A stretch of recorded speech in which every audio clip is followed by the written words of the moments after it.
Do you really believe that a princess's life is as beautiful as it seems in a story? I think you might change your mind after seeing how hard things were for Princess Anne, Queen Elizabeth II's only daughter. Anne knew she had to do what she could for the royal family. But the hard things in her life often made her feel down.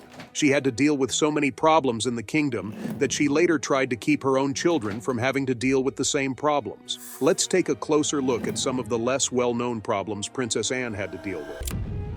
For some, becoming a princess might be a dream, but for Anne, it was more of a hardship. She didn't see royal life the same way as some of the other royals did. Anne once said, "I didn't ask to be born a princess," which showed how much she didn't like the stress of her job. This direct comment says it all about how she felt, showing that she thought she couldn't choose being a princess. When Anne was growing up, she lived before social media, but she was still constantly watched by the public. The camera was always on her, whether she liked it or not. It was even worse at public events like royal walkabouts where she had to talk to people. It wasn't a secret that Anne didn't like these events, especially when she was 15. She even said, "We hated them," in the BBC show The Queen, Her Commonwealth Story. Can you picture when you were a teen? It's not really something you'd choose to do. Some people like making small talk when they walk into a room full of strangers. Anne found peace and happiness at boarding school, like when she went to Benenden School, even though royal life could be hard at times. She got a break from all the attention and a chance to live a normal life. Anne liked being treated like any other student, even though everyone knew she was a princess. "I liked how casual everything was," she said, glad to be able to be herself without having to follow strict royal rules.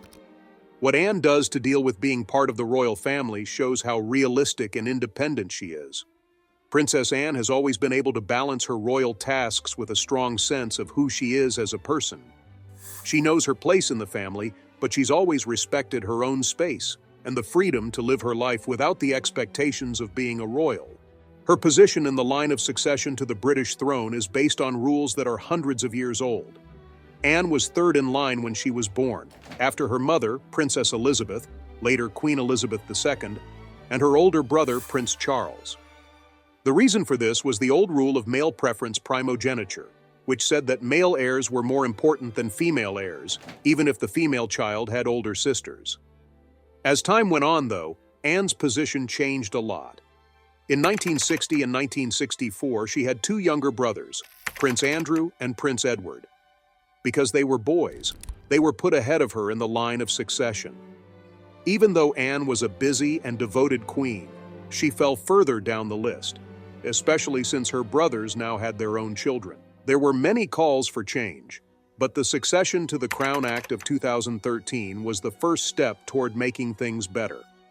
The male preference rule for future children was gotten rid of by this law. Now birth order determines who gets the property, not gender. The act, on the other hand, didn't affect people who were already in line, so Anne is still 16th, after her younger brothers and their children. Like Princess Beatrice and Princess Eugenie and their children are ahead of Anne, who is older. She would have been much closer to the throne if this rule had been in place sooner. She would have been 9th, just behind Prince Harry, whose daughter Lilibet will be born in 2021. Anne had a hard time being in the public eye because she was often mistaken and was once known for being rude. A lot of people didn't understand her at first, which made her early years in the press hard. She had to deal with a lot of criticism. Princess Anne was born into the royal family of Great Britain, but her life was anything but a fairy tale. She was always in the news when she was young, and the media often focused on the less glamorous parts of royal life that most people didn't understand or enjoy. The press didn't think much of Anne because she didn't want to deal with the pressures of public life, and especially didn't like being in the spotlight. Anne's bluntness and impatience were often met with sharp criticism instead of understanding for her anger. In her book Elizabeth the Queen, The Life of a Modern Monarch, royal biographer Sally Bedell Smith says that Anne got the nickname her royal rudeness when she was in her 20s because she was straight and sometimes rude with reporters. At one famous event, Anne is said to have told the press to naff off, which added to her image for being blunt and not wanting to deal with the media getting in the way. A lot of American writers said she wasn't very friendly when she came to the US in the 1970s. Joy Billington, a writer who was in the documentary The Real Princess Anne, said that she was very bad-tempered and very sulky. This added to the idea that Anne wasn't the typical royal with good manners and calmness. This was very different from her brother, Prince Charles, who was more friendly and open with the public and press. Some people thought Anne's desire for privacy and her honesty were very different from how royal people usually act. Biographer Kitty Kelly wrote in The Royals that Anne's directness and sometimes rudeness with photographers and reporters made her seem selfish and arrogant to some people. But Anne often did what she did because she wanted to stay true to herself and protect her limits in the face of constant pressure from the media. Anne was almost kidnapped at gunpoint, which is a major event in her life that helps explain why she doesn't like her royal tasks.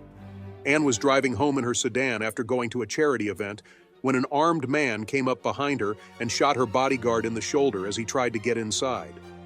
Even though there was a lot of chaos and danger, Anne stayed calm and showed a lot of courage by refusing to get out of the car and rejecting the kidnapper's requests. This scary event changed Anne for good, making her even less interested in being in the royal spotlight and more eager for privacy. In her own words, Princess Anne talked about the scary attempt to take her and how frustrated she was with the situation. "It was really annoying," she said. "I kept saying I didn't want to get out of the car and I wasn't going to get out of the car." She flatly refused to do what the kidnapper asked, which showed how driven and quick-thinking she was when she was under a lot of stress. In a rare honest moment, Anne said she had even thought about hitting the would-be robber, but she didn't because she knew he was armed. Her willingness to put herself in harm's way and her natural failure to be scared showed how fearless she was in a situation that could have killed her. Eventually, the kidnapper was caught by police and sent to a mental health center. This shows how serious the situation was. Many people admired Anne's bravery and strength in how she handled the situation, which added to her image as a princess who could face and overcome problems with great resolve. This scary event changed Anne's feelings about the royal family, especially when it came to how to raise her own kids. Her life had been full of royal duties and special rights, but it had also been hard on her and made her think a lot. Anne was very practical when it came to raising her kids, Peter Phillips and Zara Tyndall. Mark Phillips, her first husband, and she both agreed from the start not to give their children royal names. Anne thought that her children would have more freedom and an easier life if they didn't have royal titles. Living without titles would be less complicated for them. Since Peter and Zara were born to a female heir, they did not immediately have the titles of prince or princess, but Queen Elizabeth II did offer to give them royal styles. However, Anne and Mark turned down the offer. Instead, they chose to raise their children without the formalities and pressures of royal titles, which would give them a more normal childhood. In an interview with Vanity Fair in 2020, Princess Anne talked about why she didn't give her children royal titles. She said it was on purpose so they could have a more normal childhood. "I think it was probably easier for them, and I think most people would argue that having titles has some bad points," Anne said, implying that her children not having titles might protect them from the stresses and expectations that come with being royal. Zara said, "I feel very lucky that neither of my parents used the title. We grew up and did all the things that were possible for us. Because she and her brother Peter made this choice, they were able to live more freely and follow their own careers without being in the public eye all the time as royals." Princess Anne's parenting style shows how realistic she is and how much she wants to give her kids a normal life, even though they are royal. By giving Peter and Zara a life without titles, she wanted to give them the freedom to make their own identities and follow their own interests without having to worry about what the royal family thought of them. But Anne often felt ignored, even though she was devoted to the royal family. Although she had to deal with many problems and unknowns, she slowly became known as one of the most hard-working royal family members. It was clear that she was dedicated to her job as she took on many duties, serving the monarchy both at home and abroad. But other royals often stole the show from her hard work, especially in the media and with the people. Anne lived during a time when sexism was an accepted part of society. In the UK, the women's rights movement didn't really take off until the 1970s. This made it even harder for Anne to figure out how to be a queen in a world that was changing. Even in modern times, Anne's efforts have been downplayed or ignored, even though she made important accomplishments and accomplished a lot. Some of these problems have been brought to light by the Netflix show The Crown, which shows Anne's important but underrated role in the royal family. Some people think that the Netflix show The Crown, which is about Queen Elizabeth II's rule, skips over many important parts of Princess Anne's life, like how brave she was when someone tried to kidnap her. Instead, it often makes her character seem like a secondary one, which doesn't show how important and influential she really was, both in the royal family and beyond. Royal experts, on the other hand, have known for a long time that Anne had a big impact and made important accomplishments. In a talk with Express, Clive Irving said that Anne was one of the most quietly effective and influential royal family members. He talked about how she had a big impact on her mother, Queen Elizabeth II, and how much charity work she did, even though she wasn't as well known as some other royals. Many people value and admire Anne for how hard she works for causes like helping young people, equestrian sports, and charitable groups. Anne has had many personal problems in her life besides her royal tasks, which makes her story even sadder. One of the biggest failures was an accident that almost stopped her from going to the Olympics. Princess Anne's love of horseback riding was very different from how she felt about the more public parts of royal life. Outside of being a princess, she felt happy and successful in equestrian activities. It gave her a chance to do well in something that was uniquely hers. Anne and her mother, Queen Elizabeth II, both loved horses from a very young age. According to royal scholar Robert Lacey, this shared love of horses helped them get along better despite being from different generations, especially when Anne was a teenager. It also gave Anne a break from the constant attention of the public that came with being a royal. Anne's natural ability to ride horses was clear from a young age. While she was still in school, she competed in equestrian events, showing how skilled and dedicated she was. After she finished school, she kept training professionally with top teachers, which helped her get even better at competitive riding. Even though Anne tried to keep her growing horse career out of the public eye, her amazing performances soon got a lot of attention. Anne's success at important events like the Russell Horse Trials and the European Eventing Championships in 1971 was a turning point. It made her one of the best horse riders in the country. Because of how well she did at the 1971 European Eventing Championships and winning the gold medal, Princess Anne became famous. She was recognized for her successes even more when she was named BBC Sports Personality of the Year. This added to her growing fame in the world of horseback riding. Anne wanted to do even more, though. She wanted to compete in the Olympics and represent Great Britain on the world stage. But she had a lot of setbacks on her way to the Olympics. Anne's horse, Doublet, hurt a tendon right before the Munich Olympics in 1972, which ended her dreams of competing that year. Anne didn't back down and set her goals on the 1976 Olympics in Montreal. But then something terrible happened. She had a bad fall during a race and ended up in the hospital with a concussion and a broken vertebra. It became unclear whether she would be able to get better in time for the Olympic trials. Thankfully, her injuries weren't as bad as doctors first thought, and they were hopeful that she would get better. The New York Times says she was given the all-clear to ride again in time to fight for a spot on the Olympic team, which shows how strong and determined she is. As the first British princess to ever compete in the Olympics, Princess Anne made history by going to the 1976 Games. But on the way to Montreal, she had to deal with both the physical pain of healing from her injury and the emotional pain of her Olympic experience. Even though there were problems, the fact that she made the British team showed how determined and dedicated she was to horse sports. When Anne got to Montreal, she had to start the very difficult eventing discipline, which is a mix of dressage, cross-country, and show jumping. But tragedy struck again when she fell again during the race. This time, the impact made Anne temporarily lose her memory, and she couldn't remember much of what happened after a certain point. In interviews, she honestly said, "I was doing really well, and then I don't remember anything else. Nothing at all."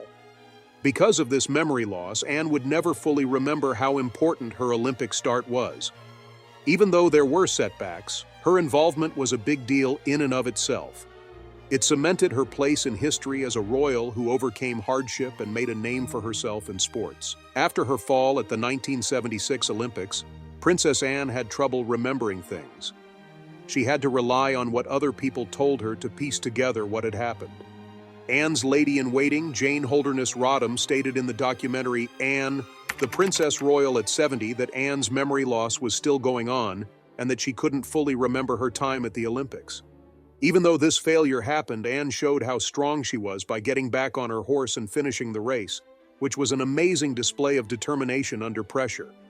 Even though she didn't win a medal because she ended 24th overall in the eventing competition, just being in the Olympics was a big deal for her because it showed how dedicated she was to horseback riding and gave her a chance to represent her country on a global level. Princess Anne's private life has also been full of drama and attention from the public. Before she married Captain Mark Phillips in 1973, she was in a few high-profile relationships. One of them was with Andrew Parker Bowles, who would later marry Camilla Parker Bowles, who is now the Duchess of Cornwall and will be her sister-in-law. While Anne and Mark were married, their love for horses seemed to fit together well. Mark had won team gold at the 1972 Olympics in Munich. But their relationship wasn't always easy. Over time, reports spread that Anne was cheating on her husband with her bodyguard, Peter Cross.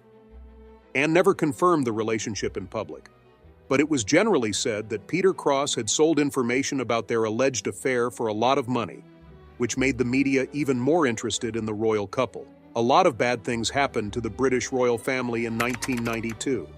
Several stories made the news. In the end, Anne's marriage to Mark Phillips ended in divorce that same year. This shows that even royals have problems and heartaches outside of the palace.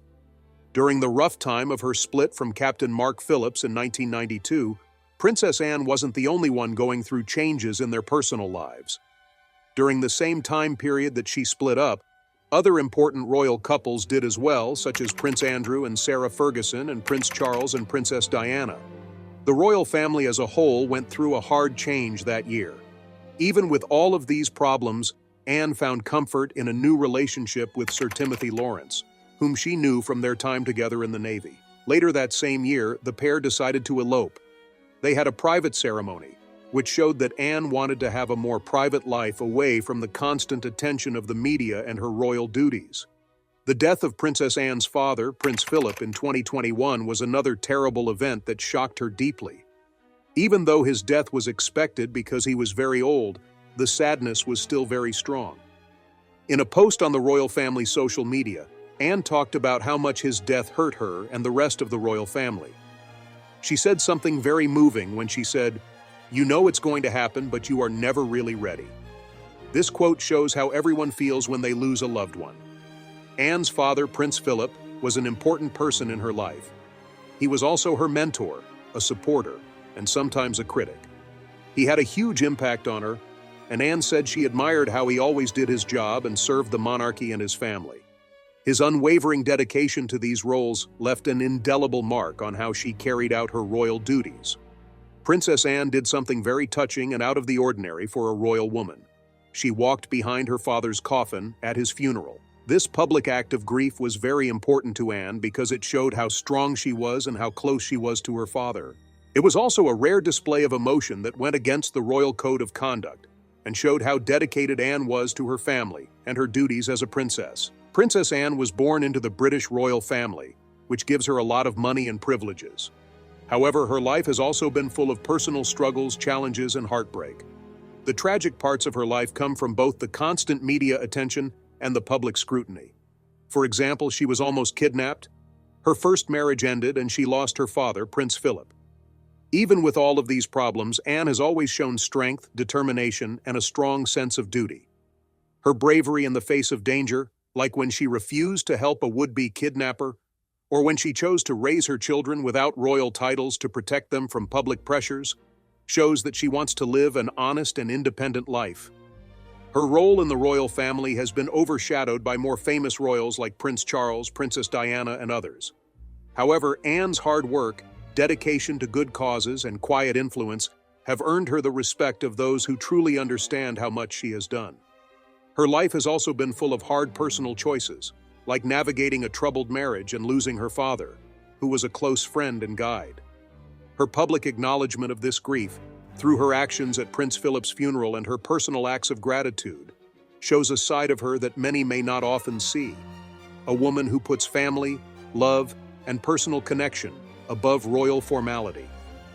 In short, Princess Anne's life has been full of duty and responsibility, but it has also been marked by big problems that have made her the person she is today. Her story is one of strength, courage, and a quiet but powerful influence in the royal family. Her journey is truly amazing, whether you see it as tragic or just a testament to her strength. Thanks for watching.